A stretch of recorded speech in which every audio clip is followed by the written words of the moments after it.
আসসালামু আলাইকুম প্রিয় দর্শক, শুরু করছি মহান আল্লাহ তাআলার নামে, যিনি পরম করুণাময় এবং অসীম দয়ালু। প্রিয় দর্শক, দেখতে পাচ্ছেন আমার অল্প কিছু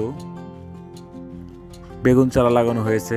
বেগুন গাছে অলরেডি ফুল চলে আসছে এবং কিছু কিছু বেগুন উত্তোলন করে পরিবারের চাহিদা মেটাচ্ছি, খাওয়া হচ্ছে নিয়মিতই। আর এর ফাঁকে ফাঁকে দেখছেন যে পেঁপে চারাই হলো আমার মূল ফসল। পেঁপে চারার সাথী ফসল হিসেবে বেগুন চারা রোপণ করা হয়েছে, অর্থাৎ পেঁপে চারা আমার বড় হয়ে উঠবে এবং পরবর্তীতে আমি এই বেগুন চারাগুলো তুলে ফেলব।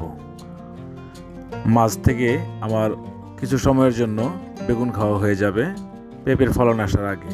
দেখতে পাচ্ছেন পেঁপে চারা, এখানে একটা, কিছুক্ষণ আগে দেখলেন একটা, এর পাশে এরপরে আরও আছে। সব মিলে এই যে এখানে একটা আছে।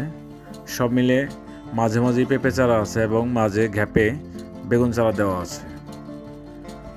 বেগুন চারাগুলো খুবই হেলদি আর স্বাস্থ্যবান, ফলন হচ্ছে বেশ ভালো।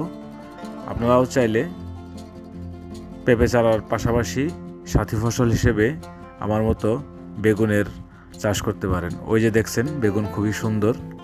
ধন্যবাদ সবাইকে ধৈর্য সহকারে ভিডিওটি দেখার জন্য। আর যারা এখনও চ্যানেলটি সাবস্ক্রাইব করেননি, প্লিজ সাবস্ক্রাইব করবেন।